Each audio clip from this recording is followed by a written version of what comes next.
That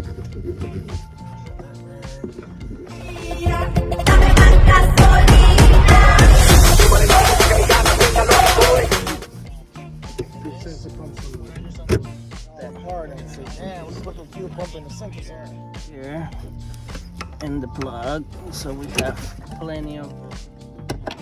Okay, so we got it unplugged. Now we're taking it out. All right, now we're gonna hook everything up and we can put everything back